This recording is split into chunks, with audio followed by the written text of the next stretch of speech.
तो हेलो दोस्तों, नमस्कार, गुड इवनिंग। आप सभी का एक बार फिर से स्वागत है आपके अपने इस पैरामेडिकल के यूट्यूब चैनल टोटल लर्निंग पे। तो दोस्तों, जैसा कि आप सभी को पता है कि कुछ ही दिनों से हम लोगों ने प्रीवियस ईयर पैरामेडिकल के प्रीवियस ईयर क्वेश्चंस का सीरीज स्टार्ट कर दिया है, क्योंकि आपको पता है कि प्रीवियस ईयर क्वेश्चन बहुत ही ज़्यादा इम्पोर्टेंट है और कहीं ना कहीं प्रीवियस ईयर क्वेश्चन से रिपीटेड क्वेश्चन आता है। तो दोस्तों, हम लोग 2017 तक कंप्लीट कर चुके हैं प्रीवियस ईयर वीडियोस में। आप लोगों ने नहीं देखा है तो जाइए हमारे इस चैनल पे और जाके सभी वीडियो को देख लीजिए प्रीवियस ईयर क्वेश्चंस का। इसी तरीके से हम लोग जीके का अभी कर रहे हैं, फिर उसके बाद साइंस का करेंगे, फिर उसके बाद मैथ का करेंगे, फिर उसके बाद हिंदी का करेंगे, फिर उसके बाद इंग्लिश का करेंगे। हम लोग इसी तरीके से टोटल सब्जेक्ट को करेंगे। और जो लोग हमें कहते हैं, मैसेज करते हैं कि सर आपका लाइव क्लास कैसे जुड़े, तो दोस्तों आपको बता दूं, डेली लाइव क्लास यूट्यूब पर आपको 8 बजे आना है और आपको जुड़ना है, ठीक है, और 7 बजे, ठीक है। 2 टाइम में हमारा क्लासेस चलता है। इस टाइम में फेस कैम होगा, इस टाइम में आपको केवल और केवल पीडीएफ से क्वेश्चन देखने को मिलेगा। तो चलिए, तैयार है सभी लोग? तैयार है सभी लोग? एक बार कमेंट में यस लिख दिए, क्योंकि महामैराथन से भी बड़का मैराथन चल रहा है ना। तो चलिए, रेडी हो जाइए दोस्तों। हाँ जी, तो अभी जाइए जल्दी से सब्सक्राइब कर लीजिए जो लोग चैनल को सब्सक्राइब नहीं किए। देखिए, क्वेश्चन नंबर 1 हाजिर हो गया है। ये 2016 में पूछा जा चुका है ना। तो कहता है दोस्तों, नीली क्रांति इससे संबंधित है, यानी कि जो नीली क्रांति हुई थी वह किससे संबंधित है? ऑप्शन नंबर ए है बागवानी से, ऑप्शन नंबर बी है बैगन के उत्पादन से, या ऑप्शन नंबर सी है मछली के उत्पादन से, या ऑप्शन नंबर डी है अंडा उत्पादन से। तो किसके उत्पादन से ये जो नीली क्रांति है इससे संबंधित है? तो आप सभी को पता होना चाहिए दोस्तों। तो चलिए, जिनको नहीं पता है वो लोग जान लेंगे, जिनको पता है वो लोग मिलाएंगे, है ना, क्योंकि आप सभी लोग आंसर तो कर ही रहे हो। बहुत अच्छा। जो लोग भैया ऑप्शन नंबर सी बता रहे हैं ना, मछली उत्पादन, उनका राइट है, क्योंकि यहाँ से आप लोग को क्लियरिफाई हो रहा है कि नीली क्रांति, नीला क्या होता है? समुद्र होता है। समुद्र में क्या पाया जाता है? मछली पाया जाता है। तो याद रखना, नीला क्रांति क्या किसके लिए हुआ था? तो वो था मछली उत्पादन से संबंधित था। और ये जो करने वाले थे ना, ये कौन थे? तो मछुआरे लोग थे, ठीक है। चलो, क्वेश्चन नंबर 2 आपके स्क्रीन पे आ गया। तैयार हो जाइए, जल्दी से बताना स्टार्ट करिए। सभी का कमेंट आना चाहिए। दी वर्मी कल्चर किससे संबंधित है? जो वर्मी कल्चर है दोस्तों, वह किस चीज से संबंधित है? ऑप्शन नंबर ए है केचुआ, ऑप्शन नंबर बी है मधुमक्खी, ऑप्शन नंबर सी है तरबूज, ऑप्शन नंबर डी है अंगूर। देखो, 2 गो आपको जीव जंतु के नाम है और ये 2 गो फल फूल के नाम है। तो बताइए कौन सा राइट होगा? वर्मी कल्चर किससे संबंधित है? मोस्ट इंपॉर्टेंट क्वेश्चन दोस्तों, 2016 का मोस्ट टॉप लिस्ट में आने वाला क्वेश्चन, इसीलिए मैंने इसको सेकंड नंबर पे आपके लिए लिया, क्योंकि आप सभी लोग ज़्यादा से ज़्यादा इसको फोकस करो, है ना। तो जल्दी से, जिनके पास नोटिफिकेशन नहीं है, आप लोग लाइक और शेयर करते रहिए, है ना, रुकना नहीं है। लाइक और शेयर आपके लिए करते रहना, और मैं आपके लिए डेली इंपॉर्टेंट क्वेश्चन का सीरीज लाते रहूँगा। चलिए, यहाँ पे आंसर देखते हैं। तो इसका आंसर जो हो जाएगा दोस्तों, ऑप्शन नंबर ए वाले का, यानी कि केचुआ, ठीक है। वर्मी कल्चर जो है अध्ययन को, जब हम लोग वर्मी कल्चर में किसका अध्ययन करते हैं मालूम है? वो है केचुआ का, ठीक है। तो इसीलिए वो किससे संबंधित हो गया? केचुआ से संबंधित हो गया। तो अब से याद रखना है, ठीक है। अध्ययन वाला आप लोग पूरा पढ़ लेना, लूसेंट में पूरा दिया हुआ है किस चीज के अध्ययन को क्या कहते हैं। चलिए, क्वेश्चन नंबर यहाँ पे 3 कहता है, लोकसभा के सदस्यों की अधिकतम संख्या हो सकती है। लोकसभा के सदस्यों की अधिकतम संख्या कितनी हो सकती है? ऑप्शन नंबर ए है 543, ऑप्शन नंबर बी है 545, ऑप्शन नंबर सी है 499, ऑप्शन नंबर डी है 421।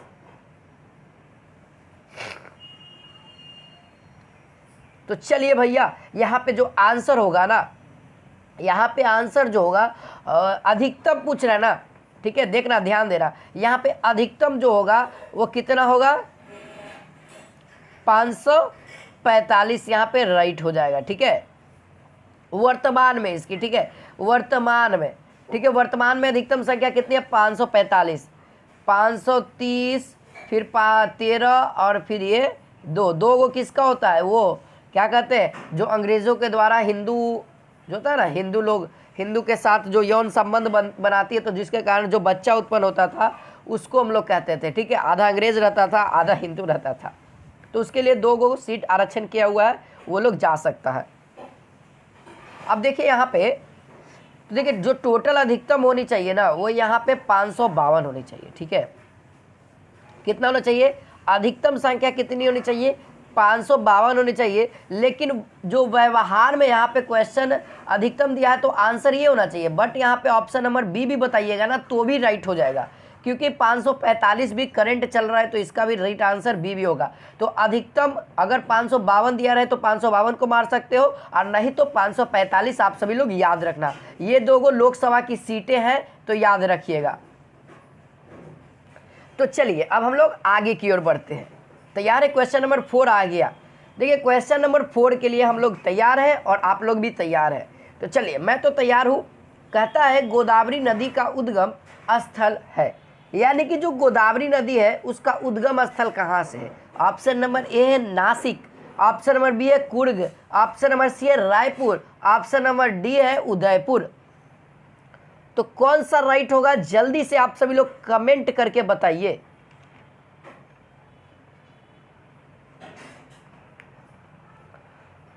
तो आप सभी को बता दूं दोस्तों, इसका राइट आंसर क्या होगा, वो हो जाएगा नासिक, ठीक है। नासिक इसका क्या है, उद्गम स्थल है, ठीक है।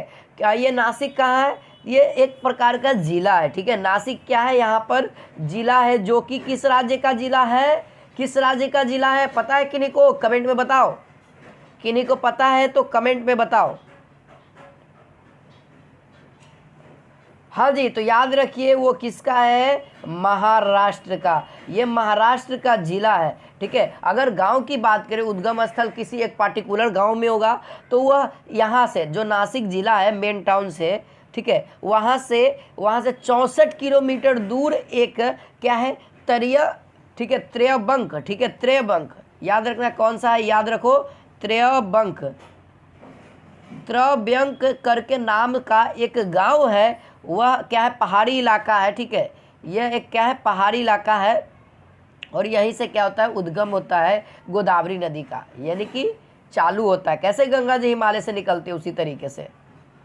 चलिए क्वेश्चन नंबर 5 के लिए आ जाइए। क्वेश्चन नंबर 5 पे सभी लोग पहुंच जाइए। देखिए क्वेश्चन नंबर 5 कहता है स्वतंत्र भारत के सर्वप्रथम केंद्रीय शिक्षा मंत्री थे, यानी कि सेंट्रल जो होता है, पूरा देश का शिक्षा मंत्री कौन था, है ना, पूरा देश का खाद्य मंत्री। देखिए 2 लेवल में होती है, यहाँ पे एक राज्य के लेवल पे होता है, एक पूरा देश के लेवल पे होता है। तो यहाँ पे सेंट्रल जो होता है वो देश के लेवल पे होता है, और जो स्टेट आपको लिखा हो रहेगा, जिससे आपको पूछेगा बिहार के शिक्षा मंत्री कौन है, और वही पूछेगा केंद्रीय के शिक्षा मंत्री कौन है। तो दोनों अलग अलग है, ठीक है। तो यहाँ पे हम लोग क्या पूछ रहे हैं, स्टेट नहीं पूछ रहे हैं, हम लोग पूछ रहे हैं केंद्र यानी कि सेंटर। तो यहाँ पे आंसर दिख रहा होगा, ऑप्शन नंबर ए है मावलंकर, ऑप्शन नंबर बी है Nagendra Singh, option number C है Abdul Kalam Azad, option number D है राधा कृष्णन। यहाँ पे ये मत सोचिएगा कि ये टाइपिंग मिस्टेक है, नहीं, अब्दुल नहीं है, यहाँ पे क्या है, अबुल कलाम आज़ाद है।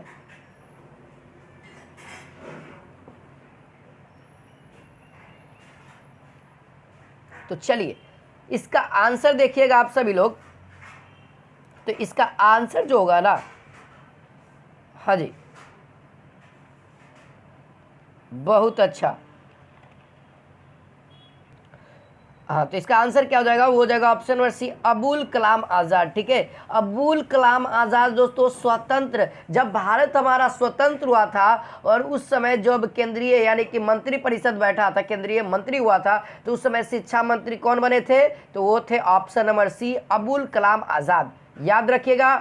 चलिए अगला क्वेश्चन के लिए तैयार हो जाइए। दिख रहा होगा आपके स्क्रीन पे, कहता है भारत ने 2015 में किस देश के साथ सीमा संबंधी समझौता किया। सीमा संबंधी किससे समझौता किया था, ऑप्शन नंबर ए है नेपाल, ऑप्शन नंबर बी है बांग्लादेश, ऑप्शन नंबर सी है पाकिस्तान, ऑप्शन नंबर डी है श्रीलंका।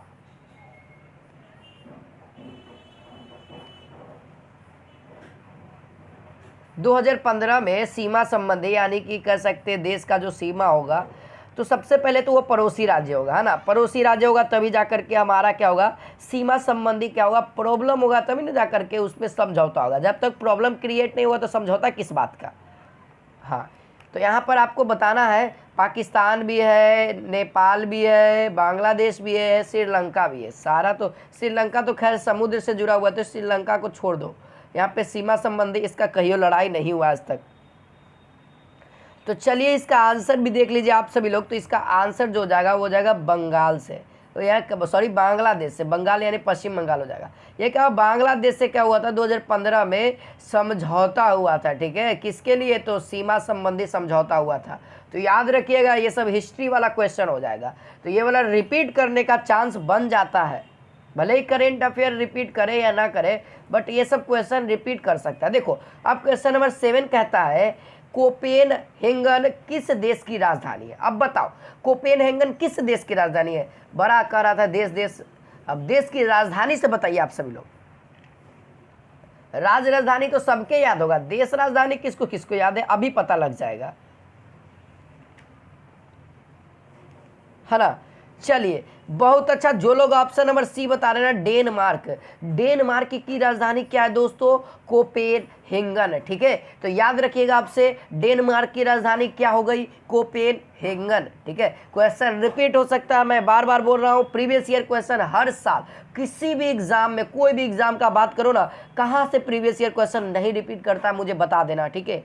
रिपीट करेगा, ठीक है। 50% तक आपका पैरामेडिकल में चांस बनता है रिपीटेड का। चलिए क्वेश्चन नंबर 8 यहाँ पे कहता है दिल्ली में इस मार्ग का नाम बदलकर एपीजे अब्दुल कलाम मार्ग रख दिया गया। यानी कि ऐसा दिल्ली का कौन सा मार्ग है जिसका एपीजे अब्दुल कलाम मार्ग रख दिया गया।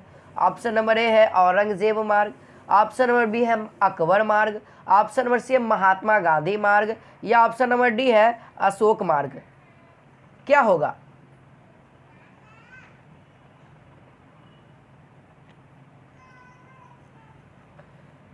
तो देखिए इनका नाम रखने का भी कोई रीज़न हुआ होगा, ये जरूर कुछ ना अच्छा से अच्छा काम किया गया। तो एपीजे अब्दुल कलाम आपको पता है बहुत ही आदर्श व्यक्ति है, और आप सभी लोग दोस्तों इनको अपना आदर्श जरूर मानिएगा, ठीक है। जब भी आप करिए तो इनको आदर्श जरूर मानिए, ठीक है। और पता होना चाहिए ये हमारे राष्ट्रपति भी बन चुके हैं, है ना। तो वो कौन सा हो जाएगा, जो मार्ग है उस मार्ग का क्या नाम है, यहाँ पे देख लेते हैं ना। इसका राइट आंसर कौन सा हो जाएगा जी, तो इसका राइट आंसर जो हो जाएगा वो हो जाएगा दोस्तों ऑप्शन नंबर ए औरंगजेब मार्ग को, ठीक है। औरंगजेब मार्ग है जो कि दिल्ली में है। आप सभी को पता है कि पहले भारत की जो सल्तनत रहती थी वो दिल्ली सल्तनत में औरंगजेब था। तो वो जो अपना मार्ग बनाएगा तो औरंगजेब अपना मार्ग तो दिल्ली में ना बनाएगा, तो अपना नाम रखा था औरंगजेब मार्ग। अब उसी को चेंज करके क्या कर दिए सरकार ने, एपीजे अब्दुल कलाम मार्ग रख दिया, ठीक है।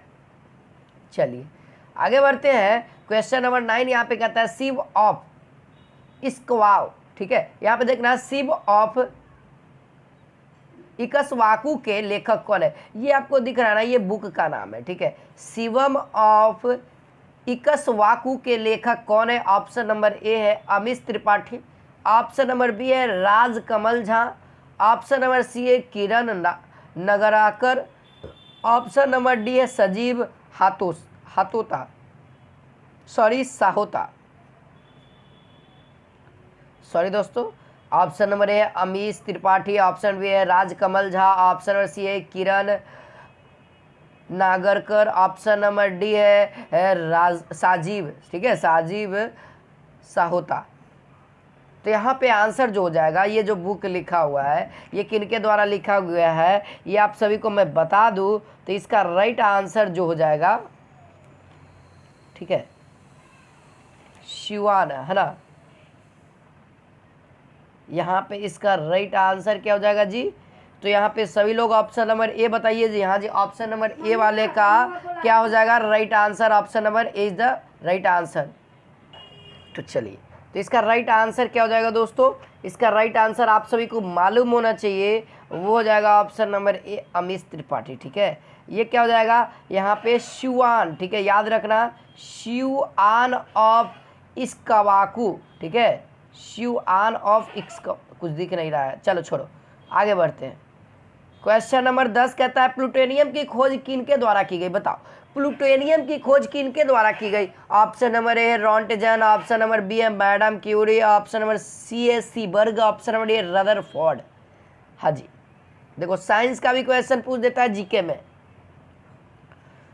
चलो जल्दी से बता दो इसका आंसर आप सभी लोग। प्लूटोनियम जो है इसकी खोज किए थे वो किए थे सीबर्ग। जो लोग ऑप्शन नंबर सी बता रहे हैं ना, बहुत अच्छा है, उनका राइट है। जो प्लूटोनियम की खोज किसने की, तो सीबर्ग ने। चलिए आगे बढ़ते हैं।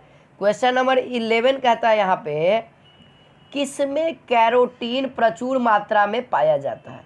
कैरोटीन किसमें प्रचुर मात्रा में पाया जाता है दोस्तों। ऑप्शन नंबर ए है गाजर, ऑप्शन नंबर बी है बैगन, ऑप्शन नंबर सी है मूली, ऑप्शन नंबर डी आलू। तो ऐसा कौन सा जो खाद्य पदार्थ है जिसमें कैरोटीन पाया जाता है।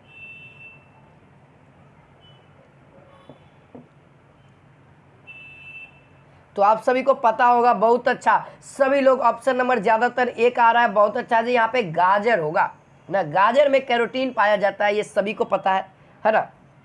ठीक है, और गाजर कौन खाता है, कौन खाता है गाजर, खरगोश। कौन खाता है, खरगोश। खरगोश नहीं बनी है, कछुआ बनी है। जब तक धीमी धीमी चाल चलिएगा, खरगोश और कछुआ वाला कहानी सुने ना आप लोग, खरगोश हार जाता है या कछुआ जीत जाता है। तो कछुआ बनिए जीतने वाला, धीमी धीमी चाल से ही जीतेंगे बट अच्छे से जीतेंगे। इसका संश्लेषण सूर्य प्रकाश में होता है, यानी कि सूर्य प्रकाश में हमें क्या पाया जाता है। Option number 1 chlorophyll, option number B है vitamin D, option number C vitamin A, option number D है विटामिन के। तो सूर्य के प्रकाश में क्या पाया जाता है, जल्दी से बताइए, कमेंट करिए। मजा आ रहा होगा तो लाइक और शेयर बनता है, लाइक और शेयर करते रहिए।